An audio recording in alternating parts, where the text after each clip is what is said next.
Hi guys, Crystal here from Whistleblower Media, and I just want to talk to you a little bit about how I came to do what it is that I'm currently doing. I still am a real estate broker owner, licensed in several states, and I witnessed a lot of injustices to real estate consumers. And even as a broker owner, there was absolutely nothing I could do. So that kind of started it, and that went on for like 8 or 9 years before I finally decided to quit the Association of Realtors and stand up against that.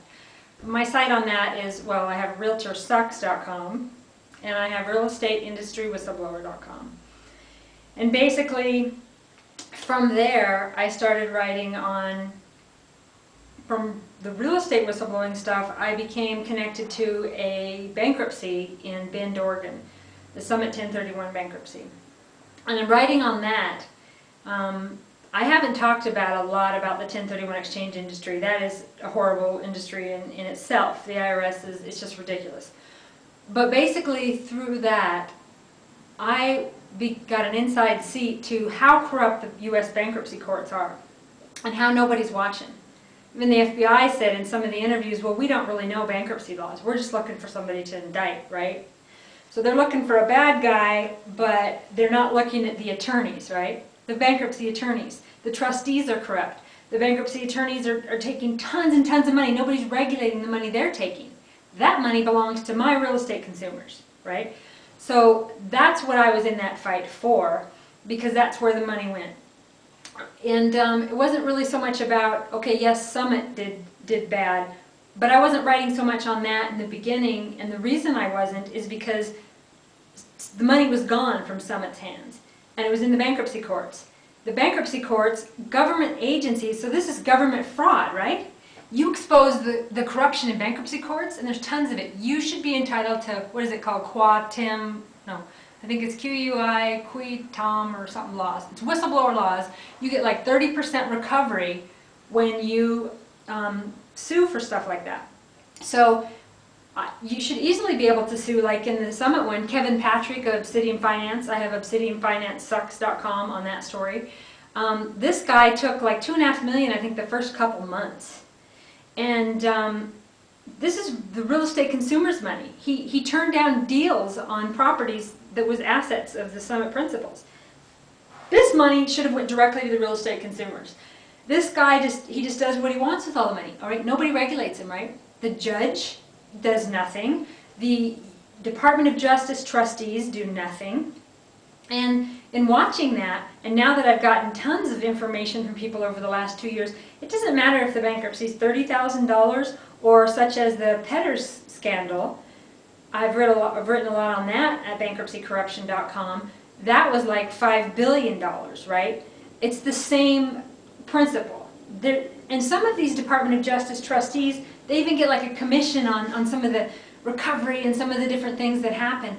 Well, not necessarily recovering it for the consumers, right? And the consumers are violated, right? So what they want to do is they want to indict, you know, the original people. Make sure this is still recording. And so they're totally focused on that, and they're like, why aren't, you know, like in the beginning they're like, well, why aren't you just, you know, hating Summit for doing this? Okay, well, they don't got the money anymore, okay? The money's with the trustee who is corrupt on every level, who controls the Bend DA, in my opinion, controls the judge, in my opinion.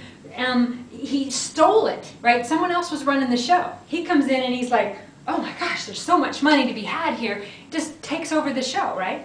Now the judge appointed him. The judge took away the original attorney on it and appointed him. Okay? Now, one whistleblower, which is on my sites about that, Stephanie DeYoung, she happened to be the daughter of one of the principals. And we'll talk a lot about that later. But the thing is her story was incredible. It's regardless of what you think of what Summit did, or wah, or that she's whining, or protecting her dad, or whatever you think, it is an amazing way that she showed the absolute corruption in bankruptcy courts. She had video transcripts from the courts of where the judge appointed Kevin Patrick. Fraud on top of fraud on top of fraud. Now this money that should have went to the real estate consumers, it was all tied up. Yes, it's Summit's fault, let's hate Summit. Okay, Let's look at the left hand. Meanwhile, Kevin Patrick's over here on the right hand, and he's running off with all the money, right? And he's making all these secret deals, in my opinion, on solar tax credits, on setting up all this stuff in Oregon to get himself more and more and more money. And it's not the first time.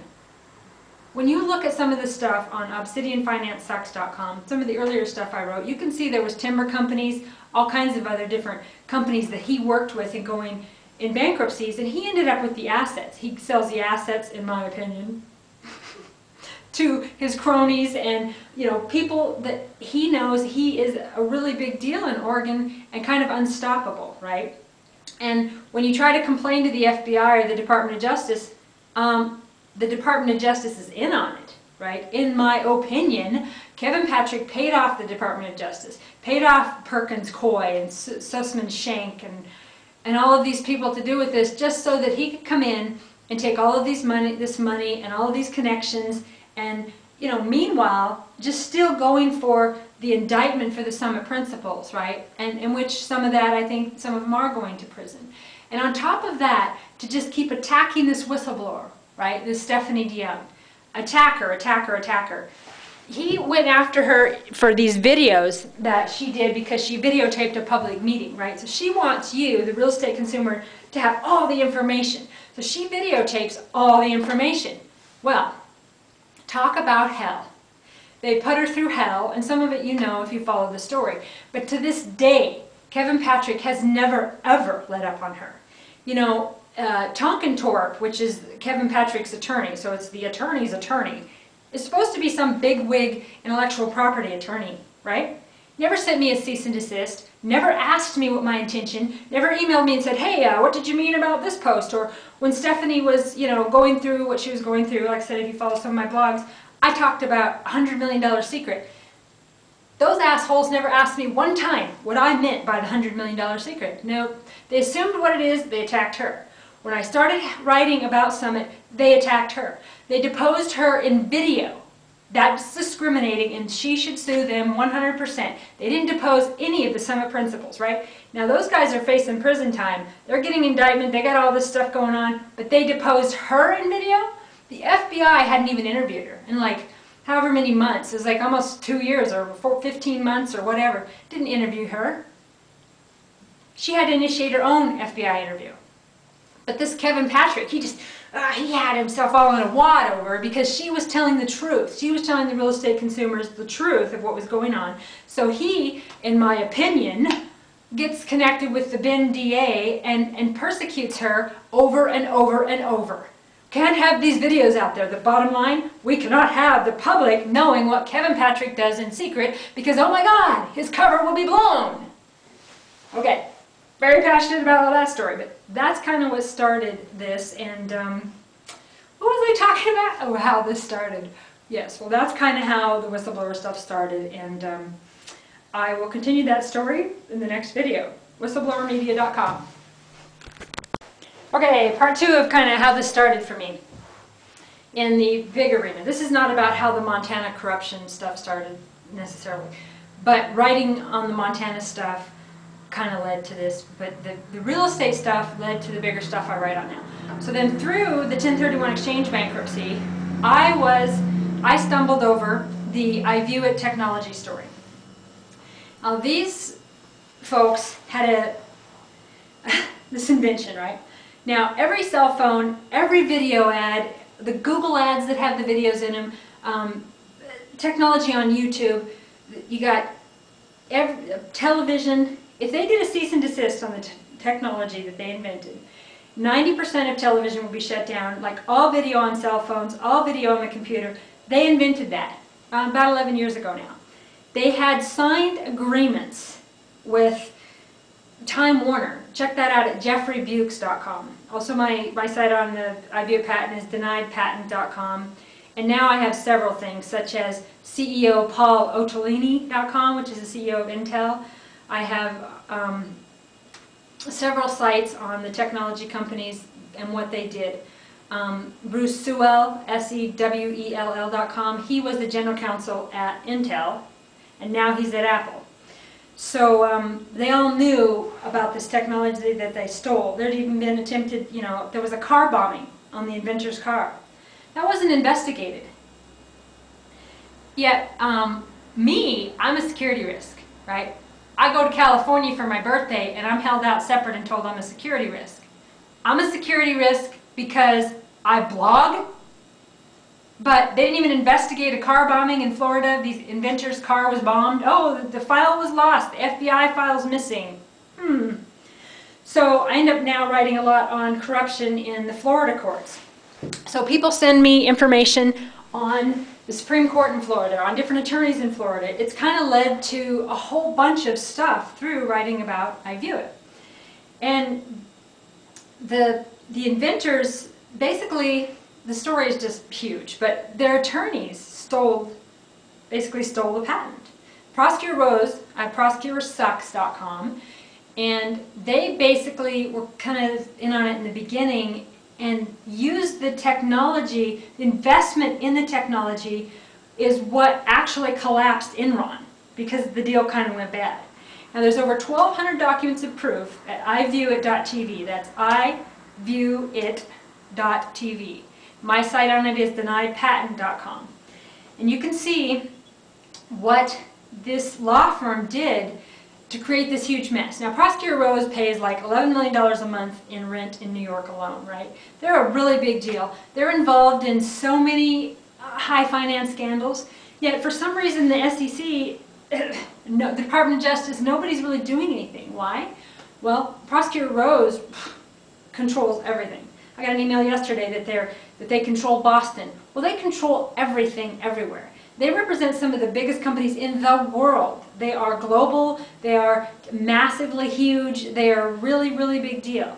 The top 2 attorneys that were involved in stealing the I View It patent have conveniently had heart attacks. It's a big deal. And so the I View It technology, sorry I keep doing this, but sometimes it shuts off. The I View It technology is worth $13 trillion. There's a $13 trillion federal RICO lawsuit. federalricolawsuit.com, I have on that. There is SEC complaints. There's, like I said, over 1,200 documents at iviewit.tv. And for some reason, nobody's listening, right? So it'll hit a tipping point because all of the facts are there. But for now, people like Prosecutor Rose control the courts, control the Supreme Court. I write a lot about Judith Kaye. She was appointed by Andrew Cuomo, who is the New York Attorney General and now going to be the governor. His father, Mario Cuomo, appointed Judith Kaye. Okay? She was on the Supreme Court, so she protected Prosecutor Rose all these years, right? Her husband was one of the associates of Prosecutor Rose, and he's passed away. Just some of the other connections here real quick. Foley and Lardner, so foley-lardner.com is my site on that. And Foley and Lardner, Michael Gravey, he was running Foley and Lardner when the patent was stolen. He was also Obama's boss. Obama used to work at Foley and Lardner. The U.S. President's office goes to my sites on this all the time. Nobody does anything. The USPTO, which is the United States Patent Office, they have connections to Foley and Lardner. Plus, they have connections to IBM. I mean, all of these companies are connected. It's mass corruption. But then you have these people that actually invented this technology, and they get nothing from it. $13 trillion, signed agreements a decade ago with Time Warner. Site on that is jeffreybukes.com, and Bukes is spelled B-E-W-K-E-S. And I get on these tangents, don't I? This is basically, I'm telling you kind of an overview of how this stuff started. So it's led to me writing a lot on attorney corruption. So there's a lot of law firms involved in the I View It patent, and Greenberg Trog, sucks.com, I have that. Trog is, I think it's T-R-A-U-R-I-G. And just go to attorneycorruption.com or deniedpatent.com if you want to know about this story. It's a really big story. And originally, it was the patent was kind of stolen by a bankruptcy proceeding. So that's kind of how I got involved. And now, I end up writing on some of the, I just get stories of all kinds of stuff.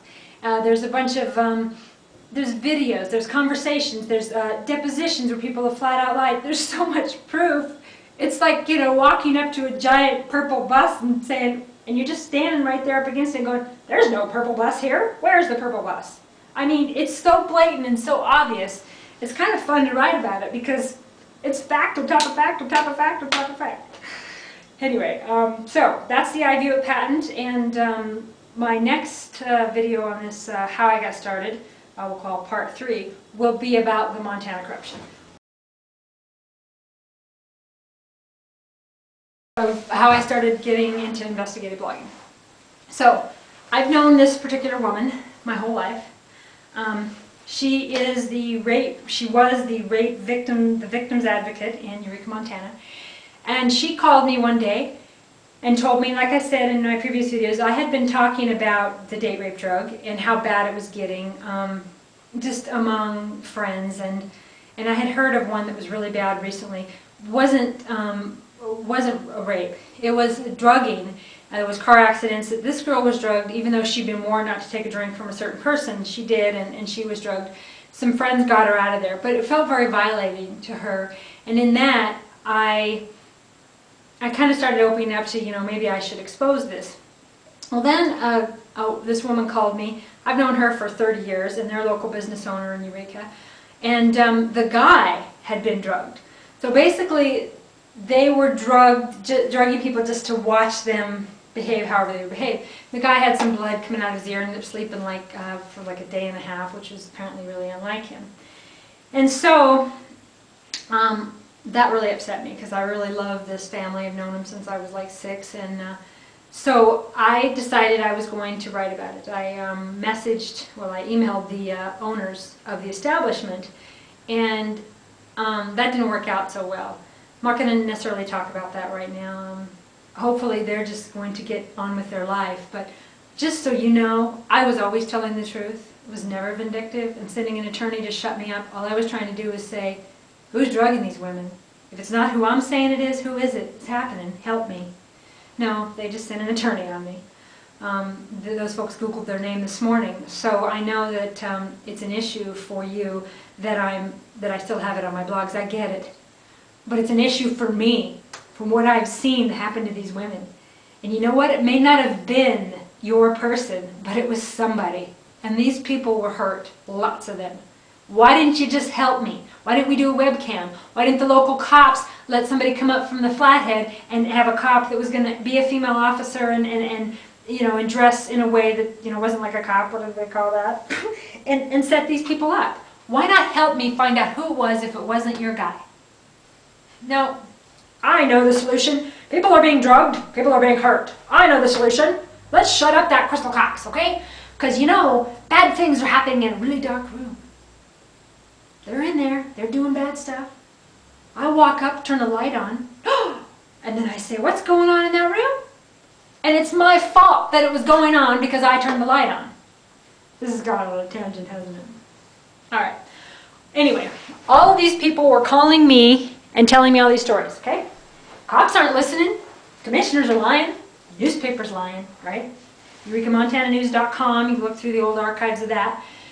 They're telling me the stories. The cops are telling me the stories. I'm getting the case files in some of these instances, some of the data from it that was public, and I know what's going on from good cops, and not just one, not just the one you folks are thinking of, several cops. Cops that have been in Eureka from before, calling me, giving me, emailing me information. I was getting the information from the victims, from the cops. I was getting information from top investigators in Montana, right? But the Tobacco Valley News was lying about it. Now, the whole town is still, of course, defaming me. I'm the problem, right? Because I'm telling the truth. But the paper lied about it. Commissioners lied about it. They brought in old, commissioners to lie about it. And these rapes were really happening, and I'd have these fathers calling me crying about what happened to their daughters, right? Never exposed them. I took it. I took the hit, all on my face. Everybody's looking at me like I'm lying, like I'm making this stuff up. Why am I making it up? Well, because I'm a man-hater, right? 40 rapes. All this shit happening is only, and I'm talking about it because I'm a man-hater, because I'm a lesbian. Yes, I am a lesbian. And no way do I hate men. Okay? Now we'll talk about that later on a lot of the, were all these rapes real? I have no idea. But I know that there was massive DNA, massive proof. And the cops came to me crying. because they could not help these victims with all the evidence they brought. No, because Bernie Cassidy, Lincoln County attorney, go to berniecassidy.com, would not prosecute. Why? Because in Lincoln County, Montana, it turns out everywhere, Montana and probably everywhere, it's pay to play, right? Plea bargains are like average of $5,000 to $25,000 in Montana. Guilty, not guilty? Well, I don't know. How much money you got, right? Also on that note, Heather Hinson. That was bad, okay? That girl, that situation is all messed up. LibbyMontanaNews.com, that's the Larry Kingsley death on that. So, probably talking fast, but this is 2 years worth of stuff. I don't really know where to begin. So I'll do a lot of videos on individual things, but this is kind of how it started. I really wasn't writing about it so much until the rape advocate in Eureka talked to me about one girl. One. Now, everybody says, like, you know, even one of the old commissioners is like, oh, well, you know, alcohol was a factor. You know, and in the picture that she had in the talking about it, it's like her lipsticks were here. Everybody knows she drinks all the time. She ought to know alcohol's a factor. Okay, so this woman was asking for it, see, because she was having a drink with some guys in the early 20s, so surely she, you know, wanted it. And of course, you know, she's a slut anyway, right? I don't care if a young woman wants to have sex with some guy every 15 minutes, all day long, some different guy, okay? That's her prerogative. That's her body. That's her choice. It does not matter. It's totally irrelevant whether she likes to have lots of sex or not, all right? That's irrelevant. If she's drugged, knocked out, and raped by 3 or 4 guys, she woke up 100 miles on her car. There was vomit in the car. She was dressed in the guy's clothes. She had bite marks, claw marks. She spoke out. The commissioners didn't help. The Lincoln County Sheriff didn't help. The officer that investigated her, you know, that was a joke, the detective out of Libby.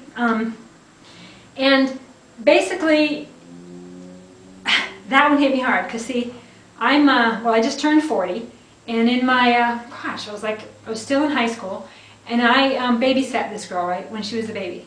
We're not really friends. I really haven't spoke to her family probably since then. But I held that baby, right? One of the first babies I held, you know. I held that baby. And she'd become a beautiful young woman. And, you know, if she enjoyed the company of men, so you slam me because I don't, you slam her because she does. Anyway, I felt particularly touched because I knew her as a baby, and I laughed with her, and I read to her, and I made her giggle as a child. And it hit me really hard that not only did this violation happen, but they gave the rapists back their iPods. They gave back evidence and proof. They knew who they were, and they protected them. BernieCassidy.com, RobbieBow.com. Robbie Bow is the new sheriff soon.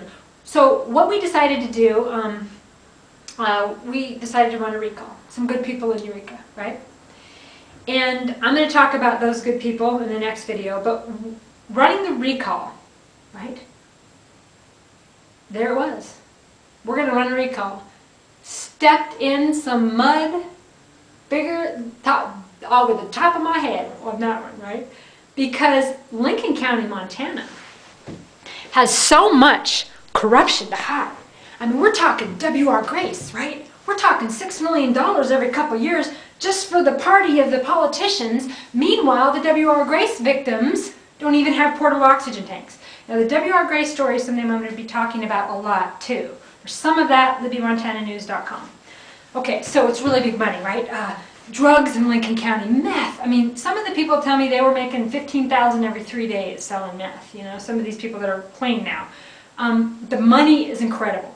So basically, in trying to recall a sheriff based on 40 rapes, right? Because I'm getting the stories. I know who the rapists are. I know everything. They're emailing me and threatening me. They're sending me fucked up, sick pictures. And nothing I can do about it because I'm lying, right? I'm just making this stuff up because I'm a man-hater. I think I went on a tangent.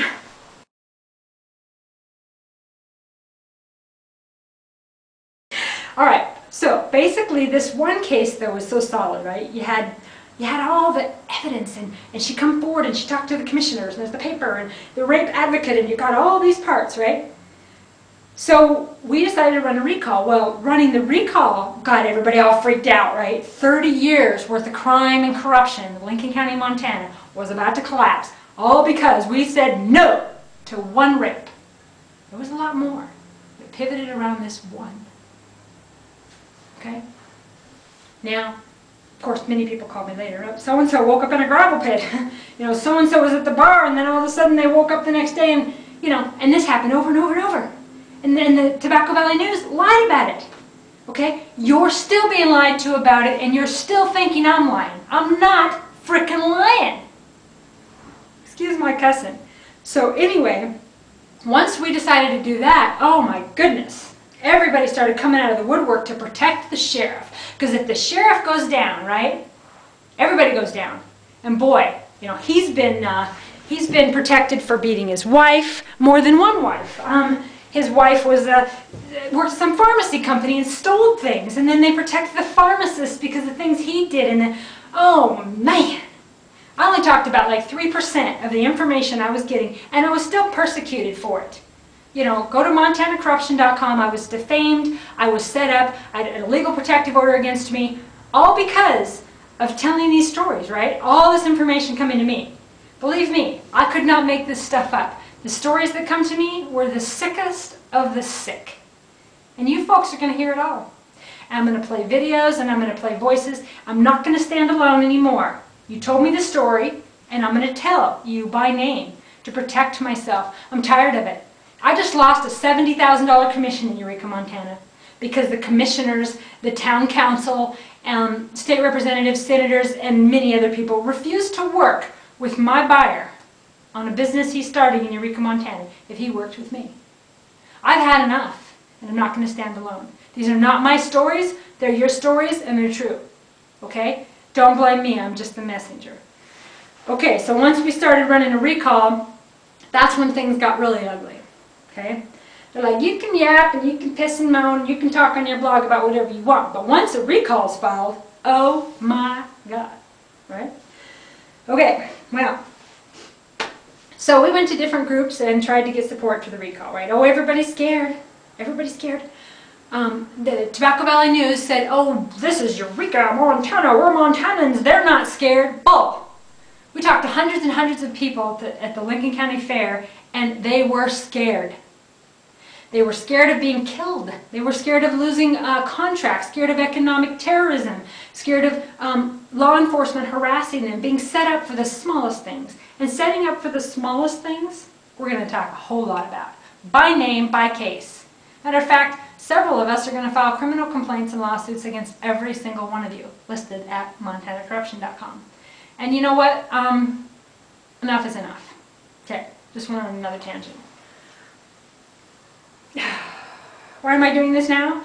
Because I got another death threat, and I'm not going to go out without you folks knowing my side of everything, because this is what happened. And I'm going to miss a lot of stuff, and I'm going to go back to it. If I can remember where I even was. Anyway, make sure this is still recording. So basically, one of the elements, the recall was really about a dog murder and this rape, right? And this basic premises was, you're getting cases, Bernie Cassidy, Lincoln County, Montana attorney. You're doing nothing about it, right? You're getting bought off, and the judges are bought off, and they're putting cases up, and they're, you know, BernieCassidy.com is my site on that. He still has denied me a complaint that proves where my death threat came from. To this day, he's denied me that. To this day, he's endangered my life and defamed me. No accountability, no transparency, and none required. Oh, another tangent. Anyway, so the recall was about kind of those things. Well, during that time, we went to several groups to try to get support. They're all too scared, right?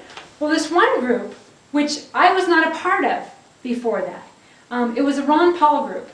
And I never went to the Ron Paul group. People had told me I should, but I'm like, nah, I don't really like Ron Paul. Well, I listened to the presidential debates, and he was the only one that sounded like he had a brain. So, you know, I like him now. Anyway, I never went to it when it was a Ron Paul group.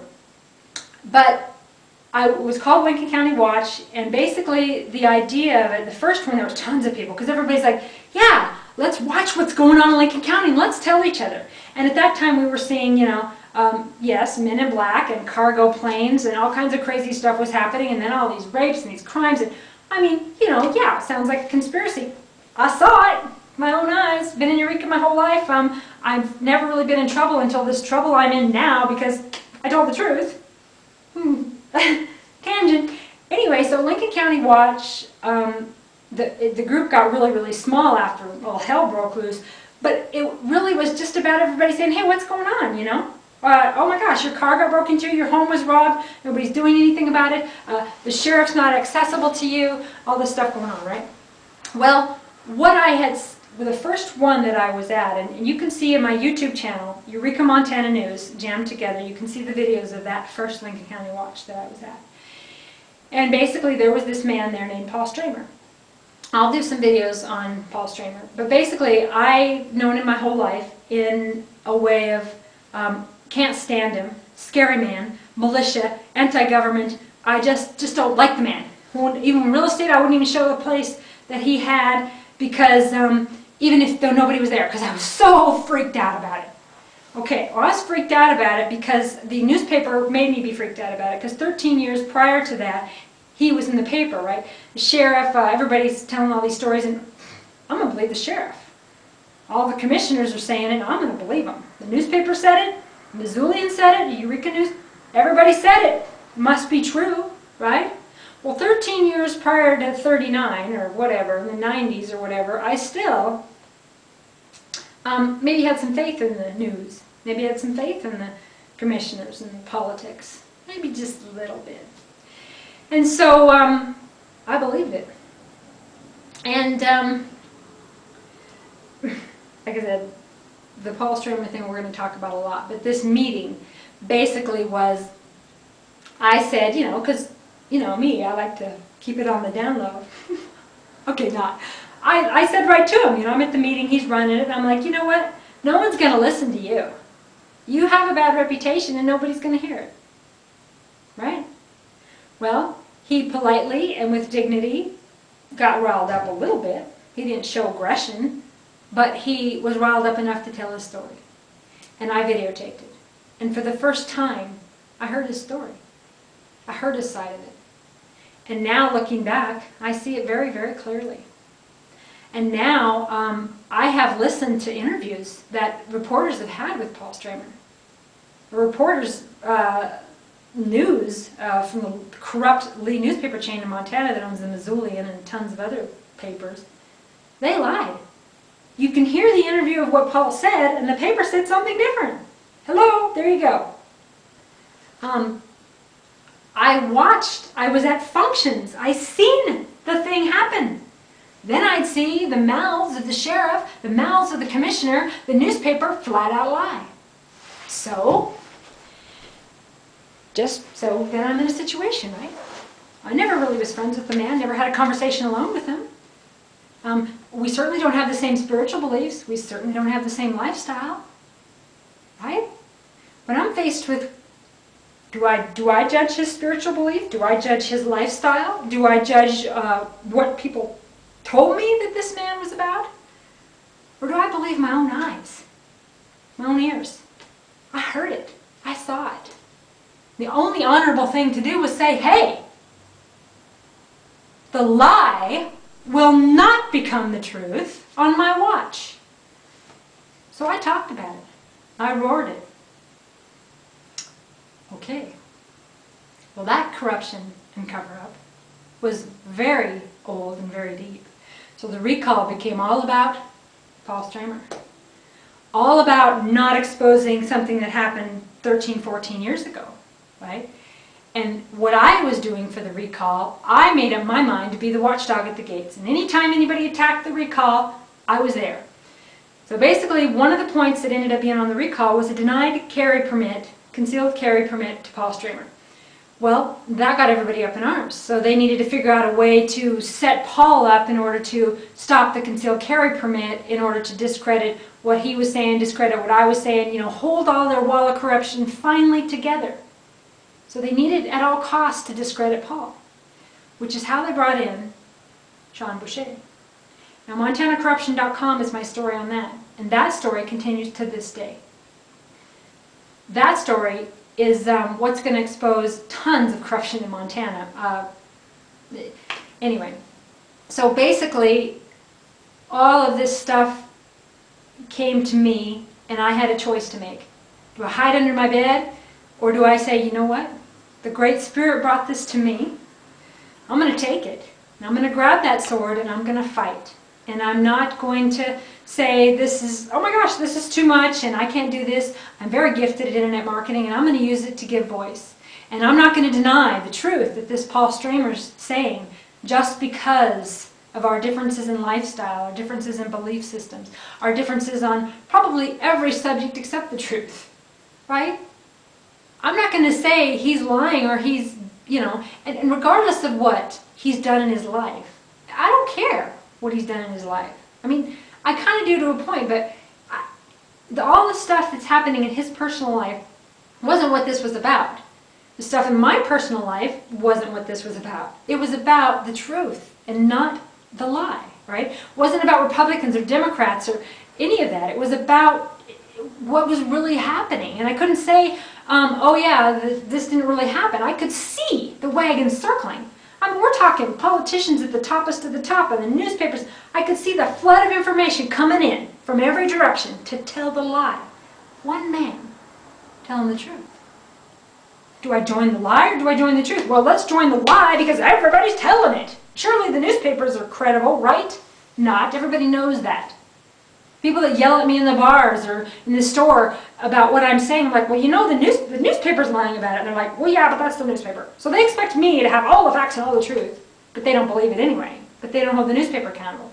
So this is just some of how some of this stuff started. Now I'm going to talk about each subject in detail, much as I can, and just kind of share with you folks what has happened to me over the last 2 years to give you an idea of what I'm doing. Whistleblowermedia.com, or you can email me, crystal@crystalcox.com, and I hope you guys have a great day, and I hope you understand a little bit more about why I did this. It was never vindictive, it was never a vendetta against anybody. I never wanted to lose my way of life. I never wanted to be persecuted like this. But I will be damned if I will deny those victims a voice to make my own quality of life better. I just won't do it. It's not in me.